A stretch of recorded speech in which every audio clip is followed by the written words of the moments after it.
नमस्कार साथियों। डोल रही है बिहार की सत्ता और धड़कनें बढ़ी हुई है दिल्ली की।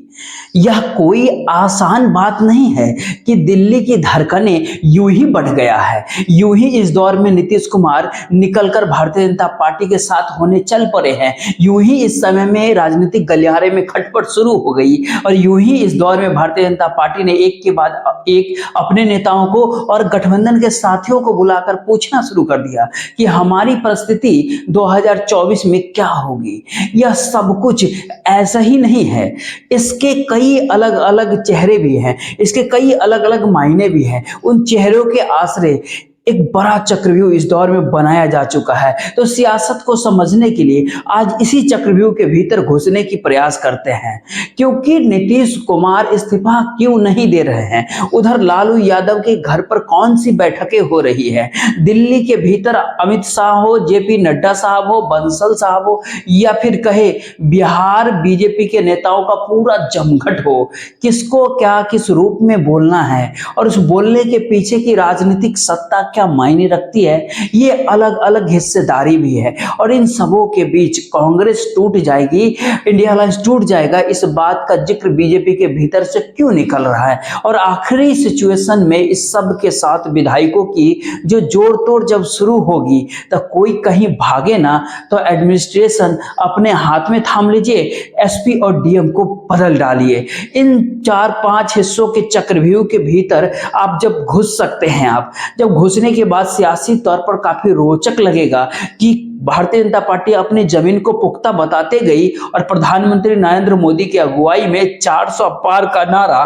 वो लगा रहा था, लगातार लगा रहा था। कोई भी ये सवाल कर सकता है इस चक्रव्यूह के भीतर जाकर कि अगर 400 पार है तो फिर बिहार में नीतीश की जरूरत क्यों है। खास तौर पर जब जब भारतीय जनता पार्टी के ए से लेकर के और जेड तक के नेता जो पटना से लेकर के दिल्ली तक में बैठे हुए, वो नीतीश के खिलाफ 2020 में पाला बदलने के बाद जिन जिन बयानों को देते रहे, और उसमें खुद भारतीय जनता पार्टी जिन्हें खुद चाणक्य मानते हैं और देश के जो वर्तमान गृह मंत्री हैं अमित शाह जी, जब उस किवाड़ को ही उन्होंने जब बंद कर दिया और काफी जोर से बंद करके उसमें ताला लॉक किया, तो अब उसे खोलने की जरूरत क्यों पड़ गया।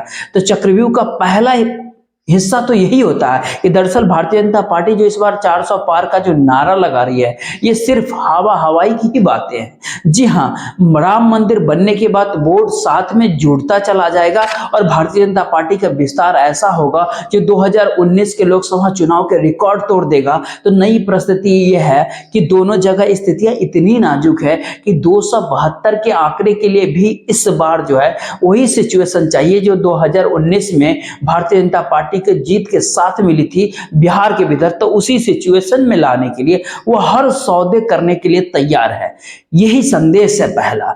अगर लालू यादव और नीतीश कुमार साथ रहते हैं, कांग्रेस साथ खड़ी रहती है, राहुल की भारत जोड़ो न्याय यात्रा असल में ये दिखाती है कि असल में भारतीय जनता पार्टी की सुपरा साफा 2004 और 2009 में जो परिस्थिति बिहार के भीतर में भारतीय जनता पार्टी की थी, वही स्थिति पर आकर के 2024 के लोकसभा चुनाव में खड़ी हो जाएगी। और ये झटका बर्दाश्त कर पाने की स्थिति में भारतीय जनता पार्टी 2024 के लोकसभा चुनाव को लेकर के बिल्कुल भी नहीं है। ये एक सीढ़ी है। और दूसरी है नीतीश कुमार के साथ आकर के जुड़ जाती है एक सीढ़ी, जहां पर वास्तव में नीतीश कुमार इस हकीकत, इस सच्चाई को जान चुके हैं। जब लोकसभा का जिक्र होगा, सांसदों का जिक्र होगा, तो इस समय तो उनके पास 16 सांसद है, लेकिन अगर वो आरजेडी के साथ खड़ी है तो लाभ आरजेडी को ही मिलेगा। सियासी तौर पर नीतीश इधर उधर जो करते चले आए अब तक और इंडिया गठबंधन के संयोजक तक नहीं बन पाए, तो अब उनके हथेली और आस्तीन के भीतर कुछ भी नहीं बचा है। तो एक राजनीतिक भारतीय जनता पार्टी के साथ खड़े होकर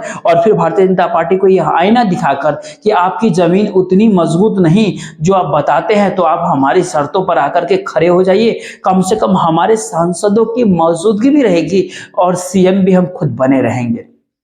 इस दूसरे दाव को जो है नीतीश कुमार ने इस चक्रव्यूह के भीतर खेल दिया। अगला दाव दोबारा भारतीय जनता पार्टी के पक्ष में जाता है, जहां पर वो बताती है कि नीतीश बाबू कहीं ऐसा ना हो आप अगर इधर इस्तीफा दे और उधर आपकी पार्टी ही टूट जाए और बहुमत जुगाड़ करने की दिशा में बढ़ते हुए कदम आपके थम जाए, तो फिर गद्दी कैसे मिलेगी। और दिल्ली दरबार के भीतर धड़कने बढ़ती हुई बैठकों का दौर शुरू हो जाता है। एक एक करके भारतीय जनता पार्टी के नेताओं को जो बिहार से आते हैं, चाहे वो प्रदेश अध्यक्ष हो या सुशील कुमार मोदी हो, चाहे वो सम्राट चौधरी हो, चाहे बीजेपी के साथ गठबंधन के साथी ही क्यों ना हो, उनसे भी बुला करके पूछा जाता है नीतीश माइनस और नीतीश प्लस दोनों के फायदे और नुकसान को बतला दीजिए। अपने बूते सत्ता में आ सकते हैं या फिर नहीं लौट सकते हैं।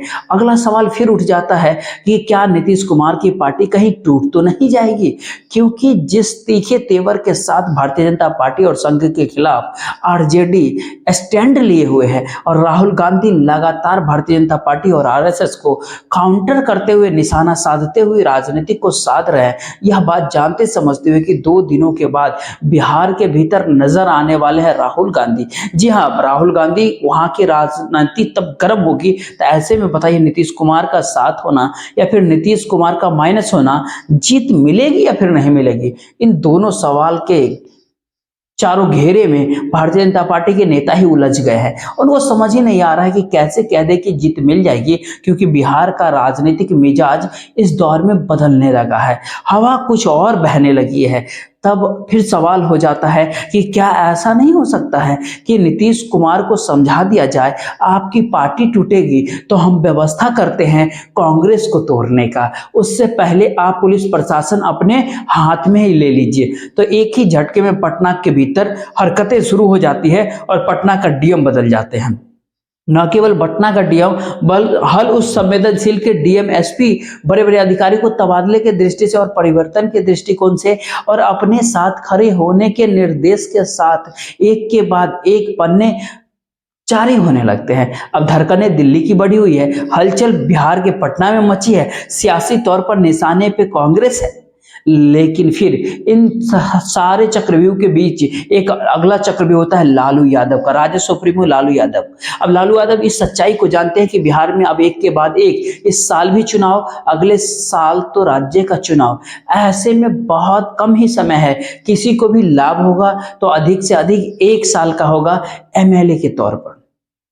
लेकिन दूसरी ओर जो सांसद है उनके पास जगह और स्पेस तो बचा हुआ ही नहीं है। तो सियासी तौर पर बिहार के भीतर वह कौन से उम्मीदवार होगा, कौन उम्मीदवार नहीं होगा, भारतीय जनता पार्टी के भीतर अगला उम्मीदवार कौन होगा, यह तो कोई नहीं जानता, क्योंकि दिल्ली जिस रास्ते निकल गई है उसमें उसके लिए कोई जरूरी ही नहीं है कि वह किसे भी आश्रय दे। उसकी पहली जरूरत सत्ता पाना है। जी हाँ, अगला फिर सवाल यहीं से खड़ा होता है जेडीयू के साथ। तो जेडीयू के सांसदों के लिए क्या नीतीश कुमार राज्य की सत्ता गंवाने को तैयार है? यह चक्रव्यूह का दूसरा पहलू है। अगला बात ये यहाँ पर लालू यादव की आती है निकल के, उस सियासत के दौर जहाँ पे वो जेडीयू के विधायकों को इस बात का अंदेशा देने के घबराते नहीं हैं कि राज्य के भीतर रहिएगा तभी ना आप आगे दिखिएगा, और जब राज्य में सत्ता ही नहीं रहेगी तो फिर किसके भरोसे आप आगे जाइएगा? ना ये मिलेगा ना वो मिलेगा, और सामने भारतीय जनता पार्टी खड़ी होगी तो समूची सियासत आपको एक ही झटके में न सिर्फ सिमट जाएगी बल्कि हाल और भी बदतर, यूपी से कहीं ज्यादा हो जाएगा, जो हाल अखिलेश यादव और मायावती का है उत्तर प्रदेश में। और यहीं पर जो है एक झटका या फिर कहीं एक दरवाजे की खटखटाहट जीतन राम मांझी के दरवाजे पर भी होती है। जी हाँ, और सवाल ये उठता है कि जैसे ही नीतीश कुमार इस्तीफा दे, ठीक वैसे ही एक ही झटके में हम यानी अवामी मोर्चा जो है वो एक ही झटके में निकलकर साथ खड़े हो जाए लालू यादव के। वोटों के राजनीतिक समीकरण, खास करके कास्ट सेंसस के बाद की स्थिति, और इन दोनों परिस्थितियों के भीतर क्या जनता दल यूनाइटेड यानी जेडीयू टूटने जा रही है और असल खेल राहुल गांधी और दूसरी तरफ जब निकलने को तैयार है तो उनकी बातचीत और संवाद आरजेडी के साथ है। नीतीश कुमार की लाइन कट चुकी है, क्योंकि अब ममता बनर्जी और टीएमसी को भी कहने को तैयार है कि तेजस्वी कहीं ज्यादा कद्दावर नेता के तौर पर बड़े हुए हैं। जी हाँ, यानी राजनीतिक चाल, सियासत चाल जो लालू यादव चलने को तैयार है, जिसके भीतर नीतीश कुमार की आधी पार्टी उनके साथ आकर खड़ी हो जाए, क्योंकि सभी को राज्य की सत्ता चाहिए। और नीतीश के साथ खड़े होने का मतलब होता है कि भारतीय जनता पार्टी के हाथ में क्या सत्ता सौंपी जा रही है। यहाँ पर इस पूरे चक्रव्यूह का एक अलग हिस्सा निकलता है जो अगली बैठक में आपको नजर आएगा। देर शाम के वक्त जब जेडीयू का जब बैठक हुआ तो उसमें नजर आया कि कुछ भी हो जाए, भारतीय जनता पार्टी को 2024 जीतना है और 2025 के चुनाव में बिहार में अगर भारतीय जनता पार्टी 2024 का चुनाव जीत जाती है तो 2025 के चुनाव में वह जीत सकती है। लेकिन अगर 2024 के चुनाव में अगर भारतीय जनता पार्टी के सामने रुकावट बिहार अगर है तो फिर ऐसे में उससे जो भी कहिएगा मानेंगे और 2025 की सत्ता दोबारा से नीतीश कुमार को देने को तैयार हो जाएंगे।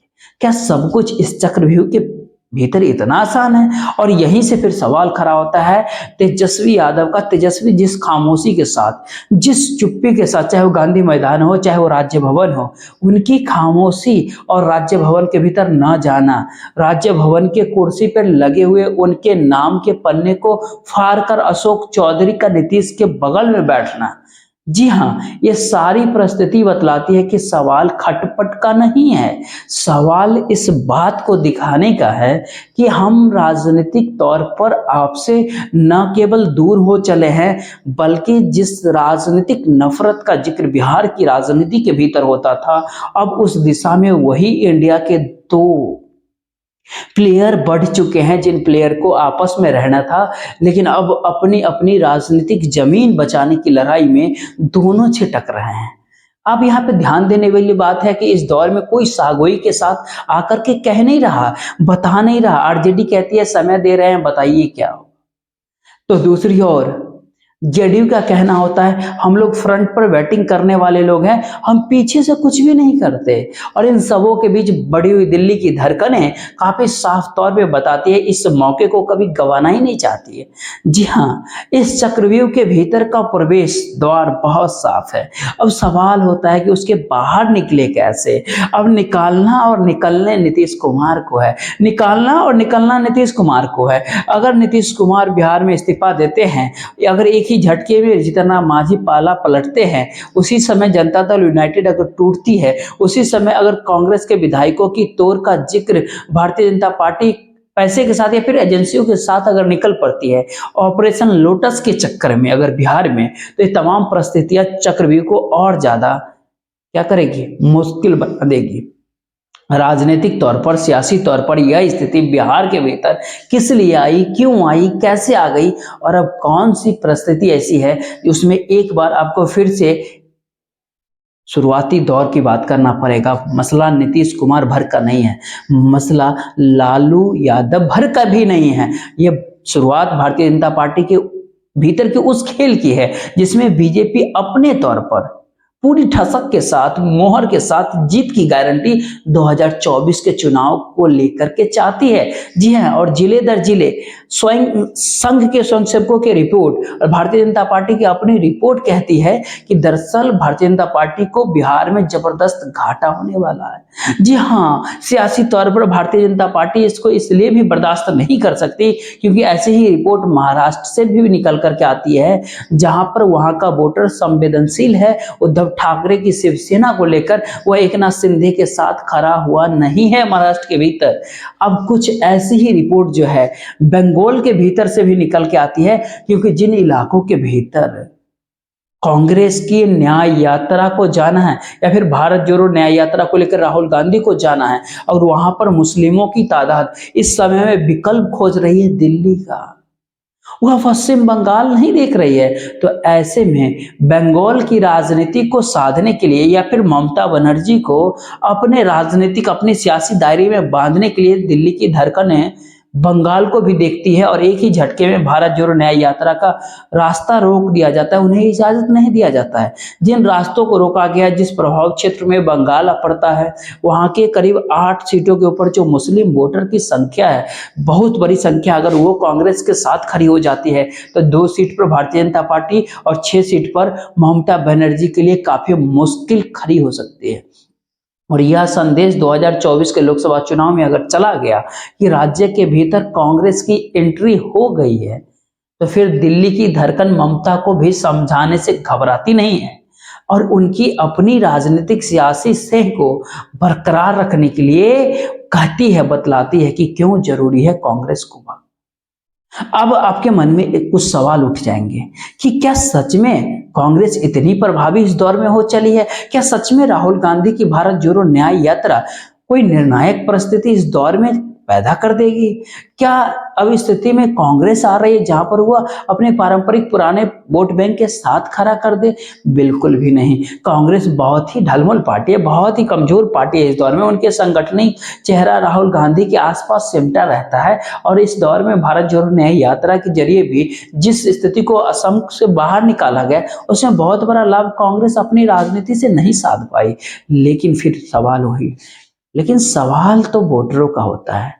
वोटर अगर नहीं देख पा रहा है कि कांग्रेस के पक्ष में है या फिर नहीं है, वह समझ पा रहा है कि अगर दिल्ली की सत्ता को अगर टिकाना है तो फिर छत्रकों के साथ, सहयोगियों के साथ उस रूप में खड़ा नहीं होना होगा जहां पर एक राष्ट्रीय पार्टी की मौजूदगी होगी, यानी भारतीय जनता पार्टी के विकल्प के तौर पर वह ममता के साथ खड़ा हो जाए या फिर नीतीश के साथ खड़ा हो जाए। यह संभव नहीं है। एक समय ममता बनर्जी भी एनडीए के साथ रह चुकी है और लंबे समय तक नीतीश कुमार भी रह चुके हैं एनडीए के साथ। आप कहेंगे ये परिस्थिति उद्धव ठाकरे के साथ भी था महाराष्ट्र में, ये बात भी सही है, लेकिन उद्धव ठाकरे को पूरे तरीके से परिवार के तौर पर तहस नहस करने का पीड़ा जो है गुजरातियों ने उठा लिया और गुजरात से निकले तमाम बिजनेसमैन ने पैसा भारतीय जनता पार्टी के ऊपर लगाया। जी हाँ, बंबई के भीतर भारतीय जनता पार्टी कब्जे में रहे और भारतीय जनता पार्टी का कब्जा बरकरार रहे, ऐसी परिस्थिति लाने के लिए वो तमाम व्यापारी, बड़े इंडस्ट्रियलिस्ट, जो भी कॉर्पोरेट बड़े बड़े नजर आते हैं जो गुजरात से निकलते हैं, और उनका पहला पड़ाव जो होता है वो मुंबई होता है और वहीं पे उनका हेडक्वार्टर होता है। तो वहां पर वह किसी से वसूली के तौर पर कुछ देना नहीं चाहते थे और बंबई के भीतर गुजरातियों का कब्जा रहे इसको वह चाहते थे और शायद इसीलिए शिवसेना के भीतर एक रेखा न खींची गई बल्कि उसको तोड़ फोड़ दिया गया, तहस नहस कर दिया गया। इतनी पहुंच पकड़ शरद पवार की कभी थी नहीं, शरद पवार को भी इसीलिए तोड़ दिया गया, इसीलिए वहां पर भी एक मोटी रेखाएं खींच दी गई। जी हाँ, यह संदेश बहुत साफ बताती है कि अगर बिहार की बेहतर अगर नीतीश कुमार इंडिया गठबंधन के साथ न जाए और इंडिया के साथ रहे, इंडिया गठबंधन का परसेप्शन बना रहे और कांग्रेस इस स्थिति में लगातार आगे चलते रहे कि दरअसल एक तरफ बीजेपी आरएसएस है और एक तरफ इंडिया अलायंस है, तो यह संदेश उन वोटरों के लिए काफी बल देने वाला है, उन वोटरों को काफी ताकत देगी जो वोटर दिल्ली की सत्ता में परिवर्तन देखते हैं और चाहे अनचाहे उसमें इस भारत देश के भीतर में, वह चाहे युवा पीढ़ी हो, चाहे वो महिलाओं का एक तबका अलग हो, वह दलितों का पीढ़ी हो, दलित तबका हो, वह अपने तौर पर इस भारत देश के भीतर, जी हाँ, चाहे अगर वो तो भारतीय जनता पार्टी और आरएसएस की सोच से इतर सोच रहा हो, अगर एक बहुत बड़े मुश्किल हालात के भीतर अगर उस इकोनॉमी को समझ रहा हो जो उसके हाथ से अभी निकल चुके हैं, चाहे वो रेहड़ी लगाने वाला हो, चाहे ऑटो रिक्शा चलाने वाला हो, चाहे वो हाथ रिक्शा चलाने वाला हो, चाहे चाय के ठेले लगाने वाला हो, चाहे किसी भी क्षेत्र विशेष का हो सकता है, डिग्रीदारियों के फौज के सामने तो काफी मुश्किल है कि रोजगार है नहीं और सरकार खुल्लम खुल्ला कहने से कभी कतरा नहीं रही है कि मुद्रा योजना का विकल्प तो कुछ भी नहीं और मुद्रा योजना ने तो हर किसी को नौकरी देने वाला बना दिया। यानी हमने नौकरी दी या फिर नहीं दी वो उस पर मत आप ध्यान दीजिए, हमने इतना पैसा दे दिया कि आप खुद अब अपना धंधा खड़ा करें और दूसरों को नौकरी दे, जबकि स्थिति इस देश के भीतर में ऐसी रही कि एमएसएमई है उसके हजारों शाखाएं बंद पड़ गए। एमएसएमई के साथ जुड़े हुए छोटे और मध्यम उद्योग इस दौर में शटर डाउन उसका हो गया जी। और इस दौर में जो नई नई छोटे छोटे इंडस्ट्री अपने तौर पर खड़े होते थे उनके सामने जो स्टार्टअप के तौर पर जिनकी पहचान थी उसके सामने कैश क्राइसिस कुछ ऐसा आकर के खड़ा हुआ कि अब वह भी बंद होने के कगार पे आ गए। कुछ लोग पनपे हैं, इससे इनकार नहीं किया जा सकता, कितने बंद हुए, कितने नौकरियां गई, यह करोड़ों में संख्या आते हैं। यह परिस्थिति अगर जागेगी तो वोटर फिर क्या करेगा? वोटर कभी भी किसको चुनकर लाना है यह नहीं देखता है और संयोग से भारत देश की राजनीति में इस समय में वोटर के जहन में दो ही सवाल होते हैं, या तो नरेंद्र मोदी को जिताना है या फिर नहीं जीतने देना है। इसमें इंडिया की जीत, कांग्रेस की जीत, राहुल गांधी का आना, नीतीश कुमार का आना कोई मायने नहीं रखता। और ये सियासत ट्रेनिंग ये बंगाल के भीतर भी रही है, बिहार के भीतर भी रहा, उत्तर प्रदेश के के भीतर भी रही है और घबराहट इसी बात को लेकर के इस दौर में बहुत बड़ी हो चली है। इसीलिए पटना के भीतर के राजनीतिक घटनाक्रम दिल्ली की धड़कनों को बढ़ाने लगी है। उनके भीतर एक सवाल है कि अगर बिहार की राजनीति में उसने अगर सेंध लगा दिया तो फिर जाकर के इंडिया के भीतर सेंध लग गई। इसीलिए संदेश बहुत साफ है और अपने तौर पर है। क्यों नीतीश कुमार को लेकर के नहीं बल्कि टीएमसी तेजस्वी यादव को लेकर के कमेंट करती है, आरजेडी को लेकर के कमेंट करती है। लेकिन एक बात इसमें और है, इस समय में जो अखिलेश यादव का वोट बैंक हो, जो आरजेडी का वोट बैंक हो, वह कांग्रेस को झटका देकर अपने वोट बैंक को बरकरार रखना उनके लिए काफी मुश्किल होगा, खासतौर पे माइनॉरिटीज के। और इसीलिए ममता बनर्जी सीटों के तालमेल करे या ना करे, लेकिन कई बार यह कहने से वो घबराती नहीं है कि हम इंडिया गठबंधन के साथ करें। हाँ, यानी ये कहे कि इस समय में कांग्रेस चाहे अनचाहे एक ताकत के तौर पर इसलिए भी है क्योंकि दिल्ली की राजनीतिक सत्ता को लेकर के 2024 का लोकसभा चुनाव है और उसमें बंगाल के छत्रक के तौर पर ममता बनर्जी अपनी राजनीति साधे या बिहार में नीतीश कुमार अपनी राजनीति साधे, वह बहुत मायने इसलिए भी इस दौर में नहीं रखता क्योंकि उनकी अपनी राजनीतिक सौदेबाजी दिल्ली की धड़कनों के साथ है।